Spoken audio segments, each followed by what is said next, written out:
de dar um welcome, né, a todas as pessoas. Sejam bem-vindos a mais um webinar da Drummond. E hoje estou com minha querida Adriana Albuquerque, que faz os planejamentos fiscais da Drummond pré-imigratórios e de Go Global, né, de empresas brasileiras indo para os Estados Unidos. Obrigado, Adriana. Seja bem-vinda.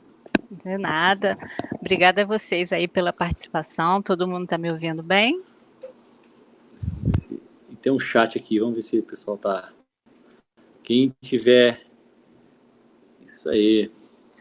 Tiver por favor, respondam aí no chat do seu lado direito. Isso é importantíssimo. Nós temos... Nós agradecemos a todos, né, Adriana, já que estamos fazendo um webinar na quinta-feira à tarde. É verdade. Hora de happy hour, né? E a gente está com uma sala lotada. Né? Obrigado aí pelo prestígio. A Marina está falando aqui que não está ouvindo. Deixa eu ver aqui. Marina, ótimo. Tá. Vamos... Bom, seria interessante... A gente vai aguardar mais um minutinho, só para a gente esperar as pessoas entrarem. Tem muita gente com dificuldade de entrar na plataforma. Antes de a gente começar, Adriana, seria interessante a gente dar um pouquinho de histórico, né?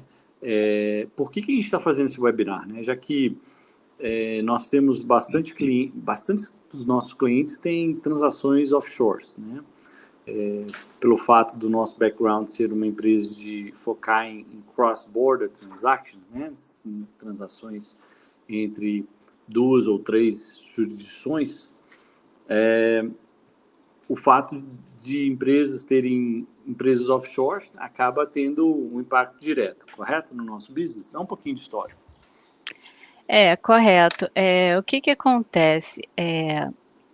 Várias jurisdições editaram, né, no fim de 2018, regras para exigir que as empresas estabelecidas em paraísos fiscais comprovem a atividade econômica, substância, né, de atividade econômica, que seria praticamente comprovar que, de fato, elas estão realizando operações naquela região. E todas essas jurisdições editaram normas que têm várias exigências a serem cumpridas. Como temos muitos clientes estabelecidos nessas regiões, essas normas são extremamente importantes para serem observadas. Uma pergunta que eu tenho para você, além desse material que vai ser...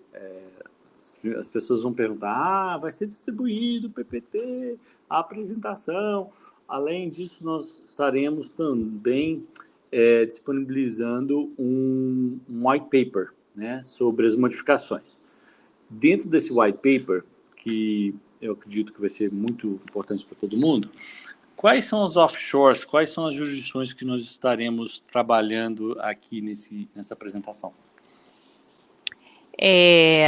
A gente tem Bermudas, Bahamas, BVI, Cayman, acho que são essas 4. Só essas 4 que nós estaremos trabalhando aqui. Nós fizemos, pessoal, uma compilação de todas as normas que estão em efeito, né? E quando elas fazem o efeito, né? Quando acontece o efeito. Então, no final dessa apresentação, vocês vão receber os slides e também poderão receber via e-mail o nosso white paper, tá bom? Bom, vamos lá começar? Todo mundo escutando bem? Ótimo. Bom, o objetivo aqui é a gente fazer uma apresentação breve, tá? Pelo fato de a gente estar encabeçando 4 jurisdições, né? Nós temos um período muito curto. Além disso, já é tarde em alguns locais dos nossos ouvintes. A gente não quer tomar muito tempo. Quem tiver dúvidas, duas coisas. Pode entrar em contato com a gente. Não tem nenhum custo para fazer qualquer tipo de assessoria com relação a você ficar confortável se você está em compliance ou não dessas offshores. 2, vamos ter esse webinar está sendo gravado, então você pode revisá-lo no futuro. 3, você vai ter os slides. Além disso, teremos mais um webinar em setembro, onde entraremos em mais detalhes de que não foi atendido nesse webinar. E no quarto, teremos aí o white paper, como mencionado anteriormente. Tá? Então, qual que é a agenda da nossa ligação? Né? O webinar a gente vai falar sobre o histórico, a visão geral das novas regras, as 4 jurisdições que a gente já mencionou e como essas regras, né, vai afetar as pessoas como um todo. Tá? Vamos falar um pouquinho, como eu mencionei antes da gente começar, a Drummond Advisors foi fundada por mim em Boston. Trabalhamos na parte contábil, fiscal, consultoria e ventures, em trabalhar entre cross-borders, transações cross-borders, tá? Onde temos aí cerca de 1.400 clientes ativos, mais de 6 escritórios e com mais de 90 pessoas trabalhando full-time nos nossos clientes, tá bom?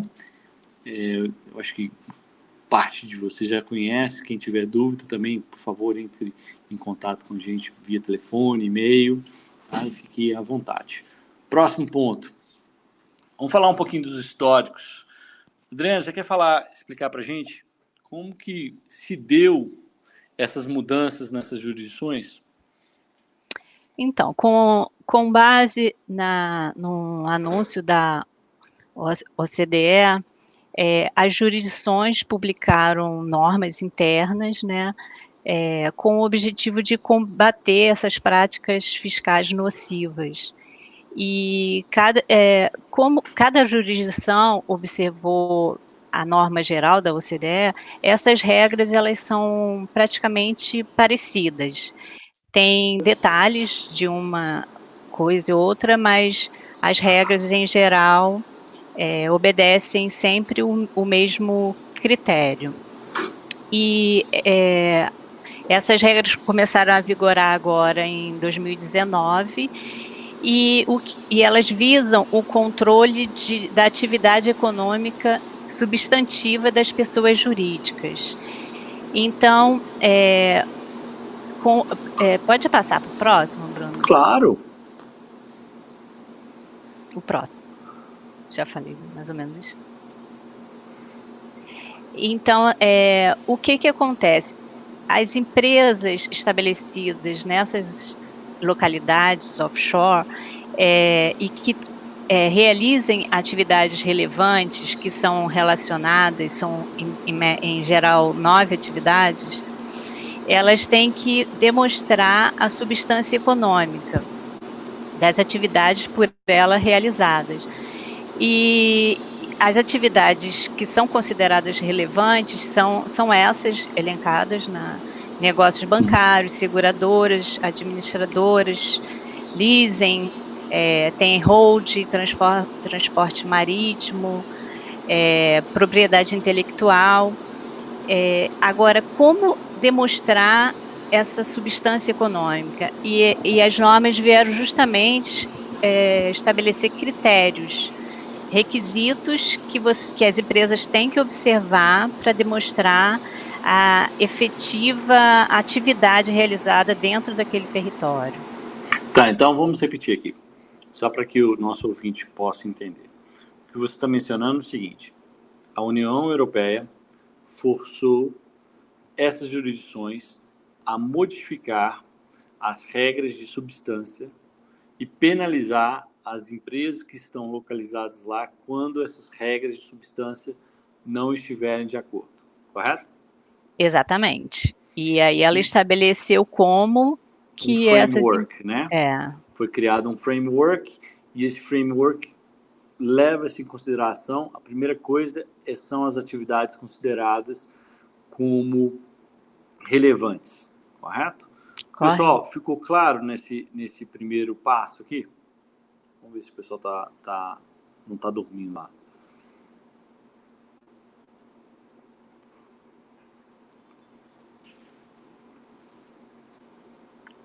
Dentro da Drummond, nós temos aqui algumas empresas como cliente. Temos...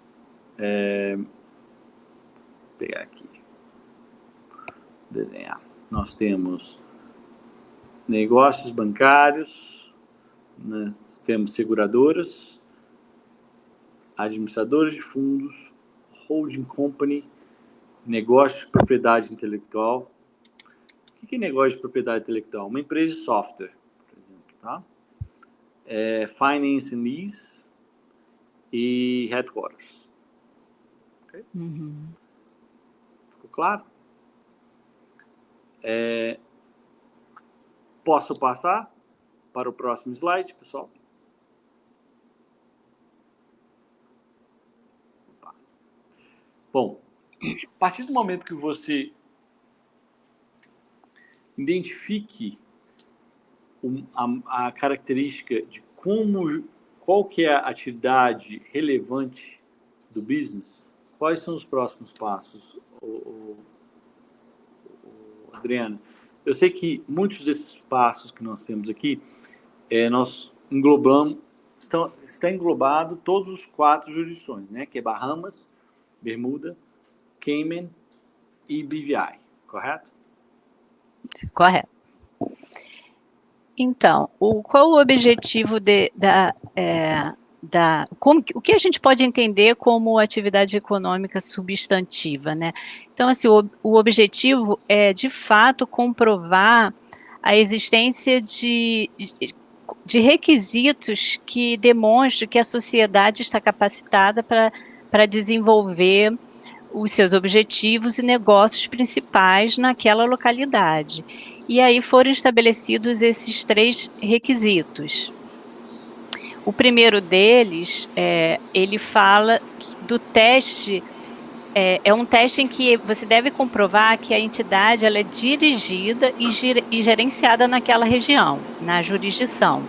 Então, ela tem que ter comprovação de que há reuniões de diretoria, tem um quórum mínimo de participação, tem que ter diretores capacitados tecnicamente para desenvolver aquelas funções, atas de reuniões. Então, são testes, né, que a empresa, a entidade tem que fazer essa prova. Essa prova, ela vai ser uma prova interna, que eventualmente você tem que submeter isso para cada uma das jurisdições que você tem essa entidade, correto? Correto. Ótimo. Algumas desses requisitos, né, eles não aplicam a todas as modalidades, correto? Isso é importante. Então, deixar bem claro para o nosso ouvinte que não é que todos as atividades relevantes que nós temos nesse slide, pessoal, tem que match, né, ou ter todos os pré-requisitos do próximo slide. Ficou claro? Além disso, nem todas as jurisdições terá a mesmo requisito por consideração relevante. Você vai observar que no nosso white paper tem muito mais informações mais detalhadas por jurisdições. Exatamente. Ficou claro? E a holding, por exemplo, é uma situação em que os requisitos são menores, porque não é uma empresa operacional, é uma empresa só de participação, então a exigência para a holding ela é menor.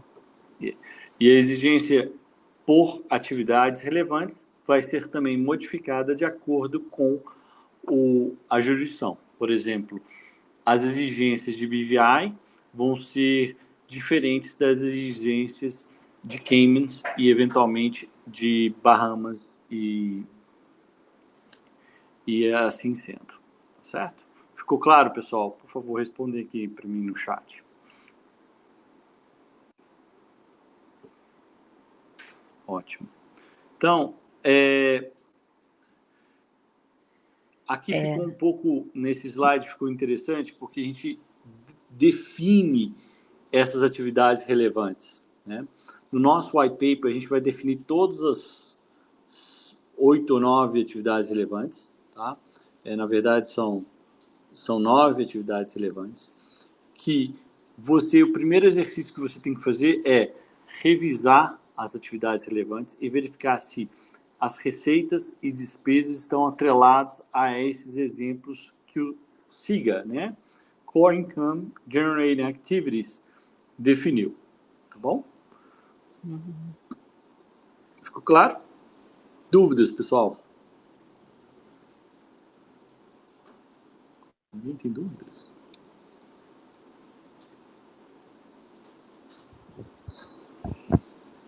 Não. Posso dar sequência? Ótimo. Você pode voltar, Bruno, por favor, no outro, claro. Anterior. No anterior. Porque eu falei do primeiro requisito e tem mais 2 requisitos que são bastante importantes, que o segundo deles é que a entidade ela tem que comprovar que ela tem um número de funcionários adequados e qualificados para a manutenção daquela operação na jurisdição, e também tem que comprovar as despesas incorridas por aquela entidade. Em regra, né, toda empresa ela tem que ter os custos e receitas dentro da mesma jurisdição. Então, as despesas incorridas naquela atividade, a comprovação das despesas é extremamente importante. Ótimo.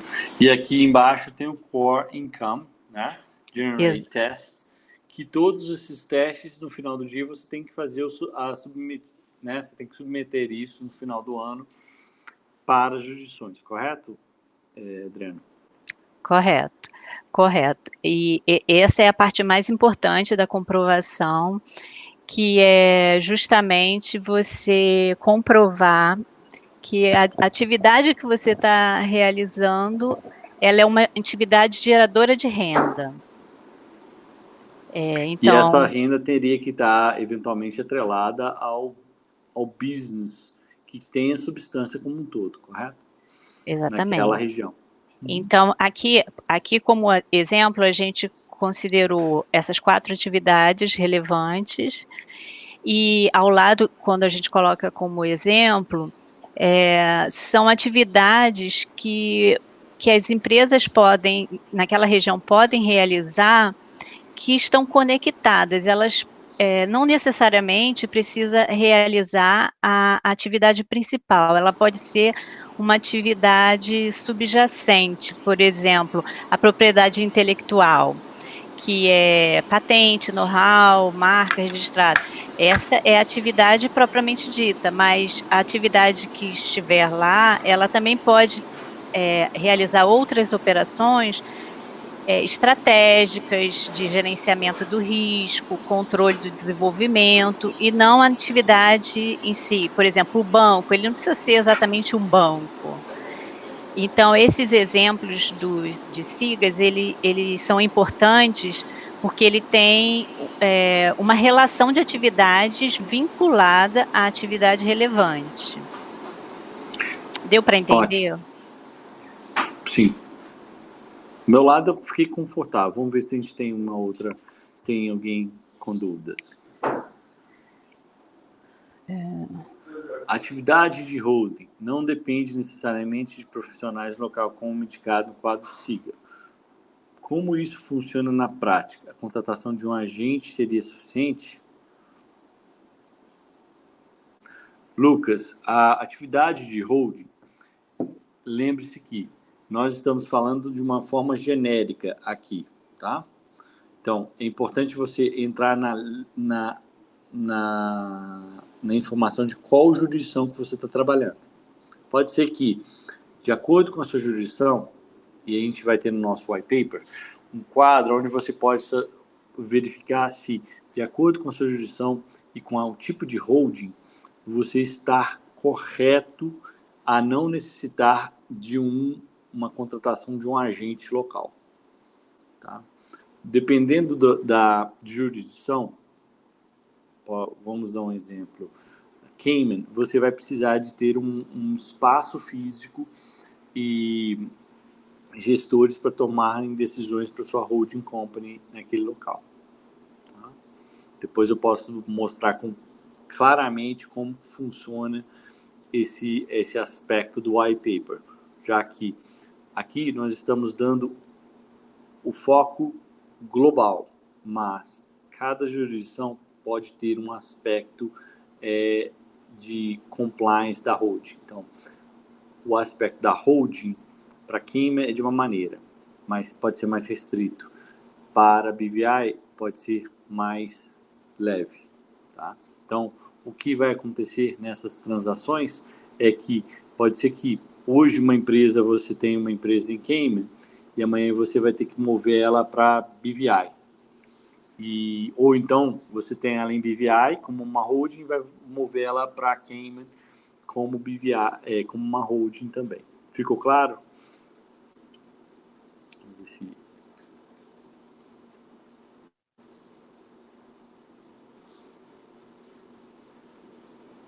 Ok. Vamos no Vamos próximo. lá. Visão geral das novas regras. Eu acho que já pincelou bastante aqui na nossa conversa, né, Adriana? Aqui está falando mais das obrigações anuais, né? O que acontece? As jurisdições, elas passarão a exigir dessas entidades a apresentação de declarações anuais contendo informações contábeis, financeiras, que permitirão a essas jurisdições monitorar se essas novas exigências estão sendo atendidas ou não. Então, todo ano, aqui a gente elencou uma relação genérica do que é exigido, em regra, pelas jurisdições, né? Aí é o tipo de atividade geradora, você vai informar a receitas, despesas, a quantidade de funcionários, se a atividade será terceirizada, porque também é uma possibilidade. Enfim, que é o caso do agente aqui que o Lucas mencionou, né? Exatamente. Ele pode contratar um agente para proceder ou ser o gestor daquela operação localmente. Pode. Correto. O que mais? Em algumas jurisdições até pedem para que a gente faça as documentações societárias, né, localmente, né? Até uma coisa que no meu processo de revisão eu falei assim que achei um pouco mais realista do que o rei, correto? Porque hoje a documentação está tão informatizada, né? Ela está tão volátil, né? Ela virou um intangível, né? Ela sai de um tangível para um intangível. Eu mencionei hoje que estou hoje em Belo Horizonte, né? No nosso escritório de Belo Horizonte. Agradeço aí a nossa turma de Belo Horizonte por me receber tão bem. E eu estava falando com eles como que é engraçado, né? Nossa empresa, você não vê papel mais, né? A gente não mexe mais com papel. Tudo está sendo, no final do dia, em PDF, numa estrutura de arquivos que muitas vezes quem escreveu essas regras não levou isso em consideração, né? Aonde esses arquivos serão guardados, documentação em papel, até mesmo que não se vê mais tanto papel como no passado. Me pareceu que eles pegaram um framework, né, Adriana, de algum tempo, de uns 20 anos atrás, né? Onde tinha que ter o carimbo, assinar, bater o carimbo e assim sendo. Mas foi verdade. Muito interessante a gente observar isso de algumas dessas jurisdições. Você teve esse mesmo sentimento, Adriana? Sim. Eles querem realmente ter a certeza de que o negócio está acontecendo lá e para isso eles querem ver o papel, né? Deve É ser muito isso. interessante. Exatamente. Bom, passando aqui para o próximo slide. Bom, e se você não fizer o compliance disso, né? Qual que é o nosso risco como prestador de serviço e como cliente que está no final observando essas transações? Dá um pouquinho, porque existem, isso está variando de acordo com a jurisdição, né? Mas a gente, via de regra, tem uma multinha, né? E eventualmente chega até um ponto de que eles te, como se fosse kick you out, né? Tipo, faz com que você não seja mais residente naquele país, ou faz uma dissolução da sua empresa, correto? Explica um pouquinho. Então, o que acontece? De fato, cada jurisdição tem cada legislação tem a penalidade prevista e aí varia muito. Aqui a gente pegou o mínimo de um e o máximo de outra. Mas essas multas elas são aplicadas de forma gradativa. Existe assim, um primeiro aviso, um segundo aviso, um terceiro aviso, você não está cumprindo a regra, e aí dá um prazo e aplica uma multa menor e vai aumentando a multa. Mas eu vi caso que, por exemplo, Bermudas tem previsão até de prisão para caso de fornecimento de informação falsa.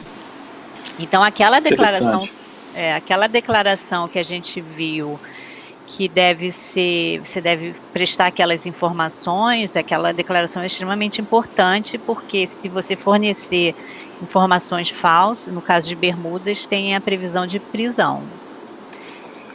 E também tem essa situação da entidade poder ser excluída do registro de empresas. Ótimo, isso é importante, porque quando a empresa perde o registro, que ela acaba perdendo a habilidade de ser uma PJ no estrangeiro, né? Independente. Exatamente. Aí teria impacto diretamente na PF ou PJ no Brasil, né? Porque você pode ter investidores naquele país que assumem que aquela PJ seja uma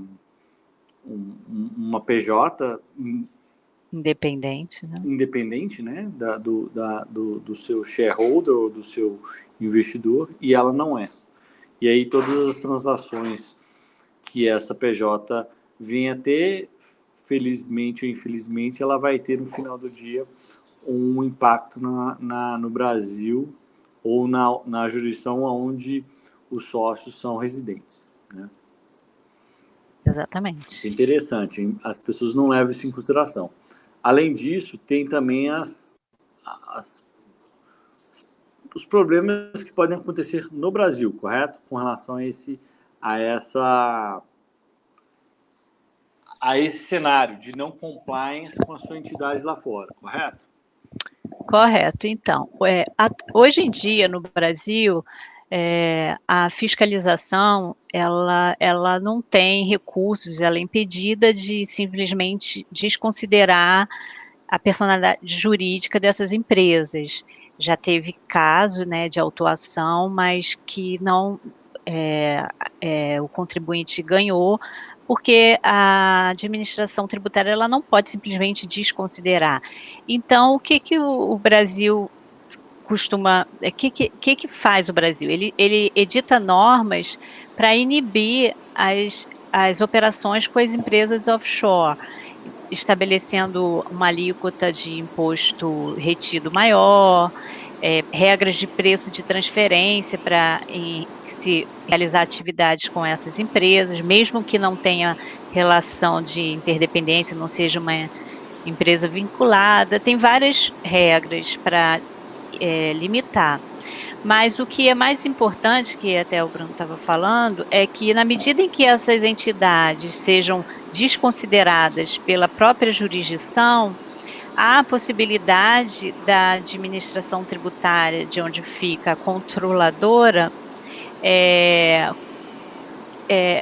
considerar o ganho e lucro auferido por aquela entidade no exterior como tributado no Brasil. E esse é o maior medo, porque hoje em dia não existe essa possibilidade na legislação brasileira. Houve 2 casos somente em 2017, né, no CARF, que esses casos, né, foram levados em considerações de desconsideração de substância, não como principal, mas como secundário, né? O caso veio pelas transações de partes relacionadas em termos de preço de transferência, né? Então, foram casos de preço de transferências que tiveram o subsídio da não consideração da substância econômica dessas empresas, tá, pessoal? Mas pela nossa pesquisa, né? Esses casos, não há um caso primário, né, Adriana, de falar assim, essa empresa aqui não existe, né? Ela não tem substância econômica, né? O caso ocorreu pelo fato das transações entre partes relacionadas, como a Adriana mencionou, não terem preço de transferências de acordo com a regra brasileira, e aí, dentro do processo, foi visto também, foi alegado, que além do aspecto de preço de transferência, também não tinha substância econômica. Tanto é que houve uma nova, né, uma normativa, né, correto, Adriana? Falando sobre esses 2 casos. Tá? Para quem quiser, depois eu posso mandar os processos pelo CARF, tá bom?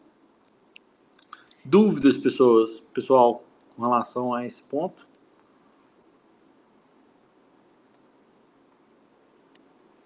Até porque, né, Bruno, com essa globalização, certamente vai haver compartilhamento de informações entre os países, pode haver, né? E aí o país dizendo, essa entidade não é mais considerada como... Eu desconsiderei essa entidade aqui, o país de origem vai querer a tributação sobre os ganhos. Com certeza. A desconsideração, se a empresa está ativa ou não, né, eu acredito que todas as jurisdições que nós estamos mencionando, fazendo uma leve análise aqui, ela já é pública. Tá? O que não é público, quem são os beneficiários finais? De algumas delas. De outras delas já são públicos esses beneficiários finais ou quem são os diretores, né, os tomadores de decisões. Ficou claro, pessoal? Vamos ver se a gente tem alguma pergunta, Adriano, porque o pessoal está bem caladinho.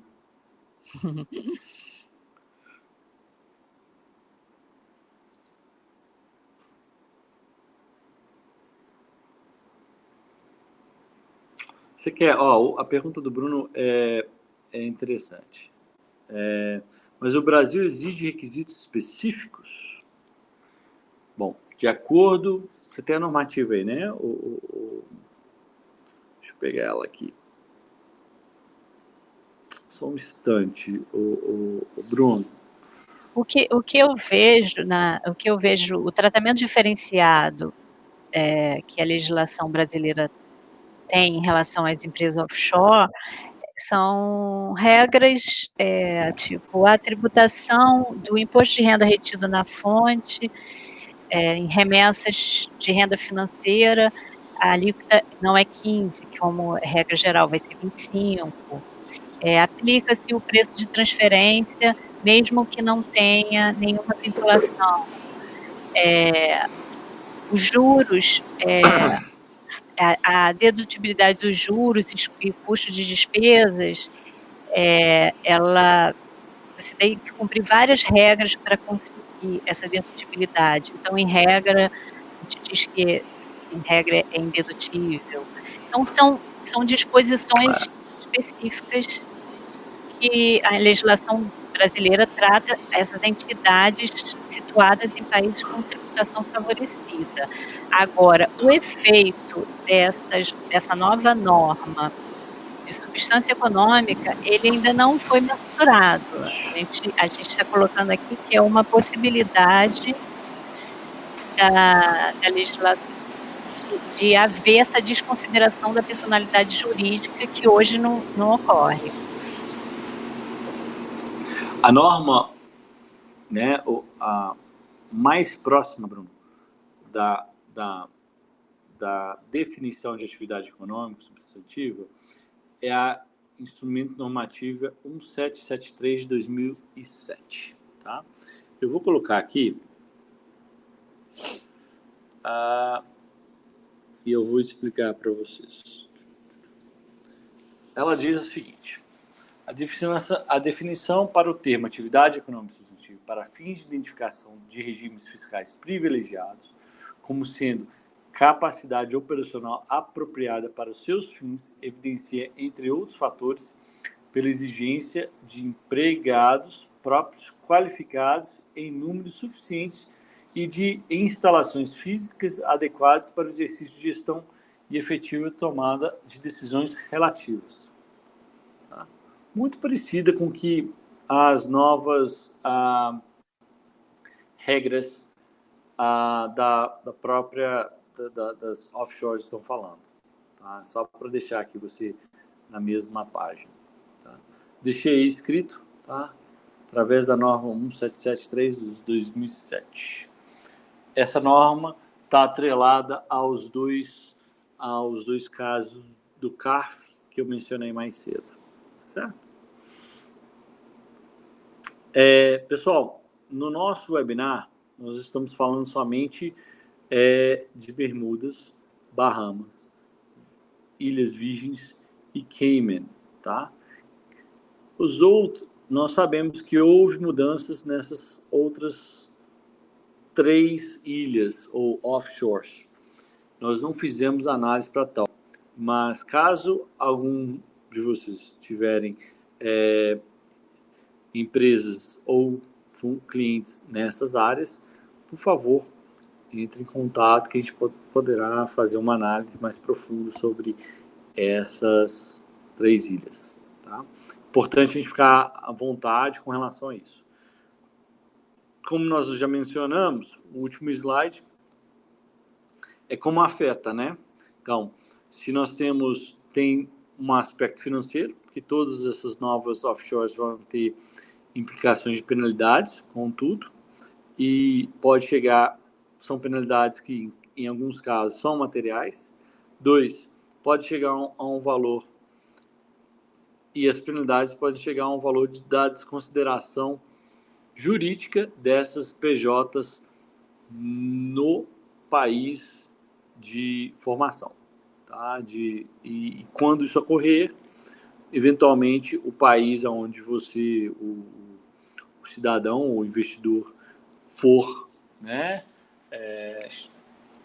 vier a se investir na sua investida, terá que auferir, né, terá todas as implicações de transações dessas PJs.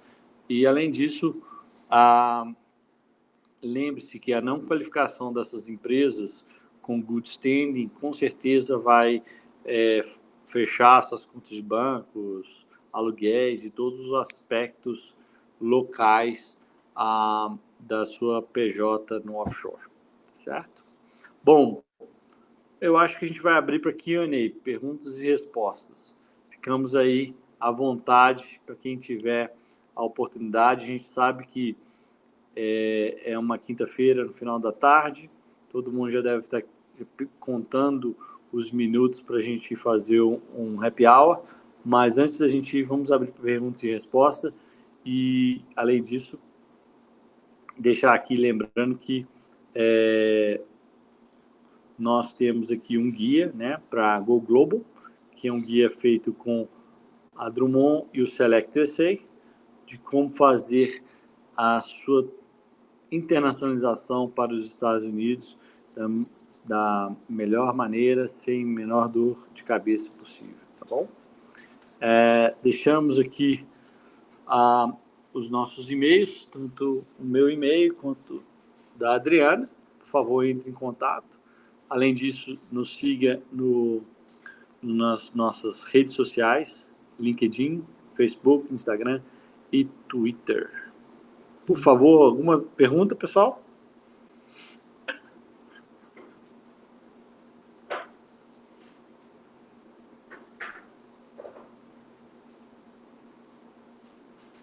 Há interferência da OMC nesse processo? Em termos da jurisdição escolher ou não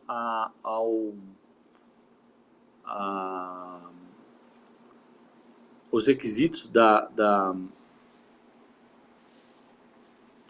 substância, eu acredito que não, tá, Bruno? A OMC, ela criou o framework, entregou o framework e falou assim, pessoal, aqui estão as suas linhas, por favor, seguem essas linhas. Quem estiver dentro do jogo vai estar bem. Quem estiver fora vai estar fora do jogo. Entendeu? Ela fez um trabalho muito mais de top-down, né? Ela empurrou para baixo sobre as questões via a necessidade da União Europeia. Tá? Foi muito mais um questionamento, né,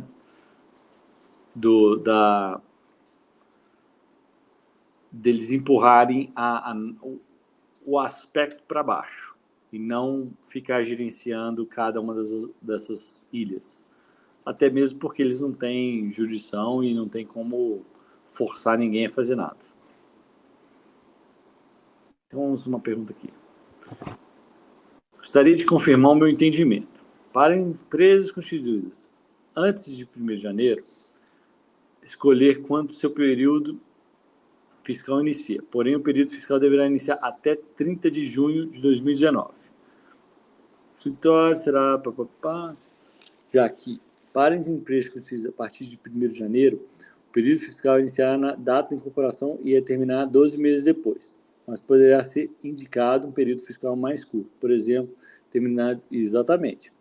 Lembre-se, o que o Eduardo está colocando aqui é o aspecto de entrega das documentações para algumas das jurisdições, não são todas. Tá? Provavelmente, essa regra ela é aplicada para Bahamas e Cayman, não para BVI, pois BVI entra em acordo no dia 1º de outubro, correto, Adriana? Só levar em consideração. Além disso, BVI, estamos em processo de draft, né? Nós não temos uma regra final sobre a substância econômica. Tá? Mas eu vou terminar aqui a pergunta do Eduardo. Com relação ao prazo para apresentação do relatório de substância econômica, as empresas terão que apresentar tal relatório dentro de 6 meses, contados do final do seu período fiscal, ou 18 meses contados no seu nível. Ou seja, se a empresa terminar aqui seu período fiscal, irá ser de janeiro, dezembro, a empresa terá até 30 de junho de 2000 para relatório de substância econômica. Exatamente. Eduardo, você está certíssimo com relação ao stub period. Stub period é esse período que você pode escolher a ser mais curtos para as empresas que começarem em 2019. Tá? Você pode entrar com mais detalhes com relação a isso, com o nosso time, comigo ou com a Adriana. Tá? Lembrando que essa regra aí pode ser aplicada para as empresas de Cayman. Tá? A de BVI deve sair até o final de julho. Julho não, me desculpa. 1ª semana de outubro. tá? Para quem não sabe, teremos novamente esse webinar atualizando as regras para BVI, onde acreditamos já termos as regras já prontas e também um white paper, tá? E esperamos que vocês tenham gostado do nosso webinar, né, Adriano? E ninguém saiu, né? Fico feliz porque todo mundo está aqui ainda. Mais uma pergunta. Quando tem que apresentar o exercício fiscal de BVI? 1º de outubro? Não. Eduardo, 1º de outubro vai ser conectado, né? Vai ser efetivado a regra, tá? E essa regra vai ser finalizada no mais tardar nos próximos 30 dias, para que em 1º de outubro a gente saiba quais são os requerimentos para tal, certo? Você até pode olhar aí, o Adriano, enquanto a gente está na ligação, se continua esses 1º de outubro, né? Porque BVI muda-se com uma frequência muito grande, né?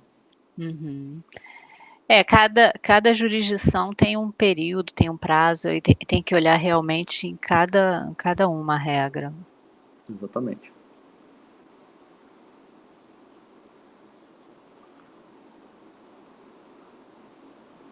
Obrigado, Eduardo. Obrigado pelo feedback.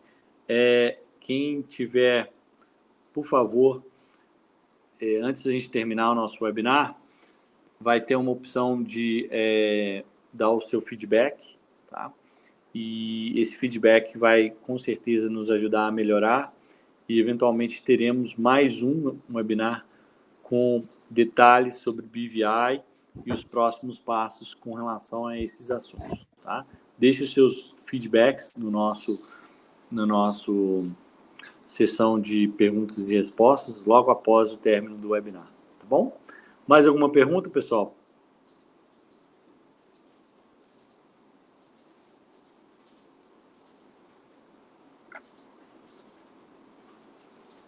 Temos mais uma pergunta vindo, Adriana.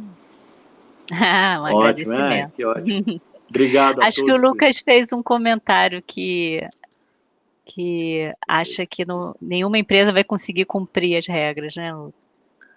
Ele falou. De fato, para acabar com os paraísos fiscais, não vai passar nos testes. Lucas, eu queria muito mostrar o nosso diagrama, né? Onde a gente mostra as possibilidades. Existem algumas possibilidades dentro do nosso gráfico aqui, mas dentro do nosso white paper você vai ter uma ou duas, até 3 possibilidades interessantes, que vai ter que ajudar, né? Muitas vezes você vai ter que trabalhar com diversificação dos produtos, ao invés de você ter uma hold com carro, barco e ações, você vai ter que quebrar esses ativos, né? Para que eles sejam ativos únicos, então você não ter mais a mistura de ativos, pois senão você não vai ser considerado uma hold ou uma empresa de participação, e assim sendo. Então, tem algumas maneiras de você não burlar, né? A gente não está aqui querendo que vocês burlem, não, mas que vocês estejam em compliance com essas obrigações e não deixem, né, ficar exposto nem para a jurisdição e nem para o Brasil como um todo, né? Aí fiquem à vontade. Quem tiver dúvidas, pega o nosso telefone, endereço, e-mail, mande um e-mail para a gente tirar qualquer tipo de dúvida, tá bom? Pessoal, muito obrigado. A gente vai conversando. Muito obrigado aí no final da tarde de uma quinta-feira, todos vocês aqui. Ficamos muito felizes por ter vocês. Esperamos vocês na próxima webinar. Um grande abraço. Tchau, tchau. Tchau, gente. Obrigado. Obrigado.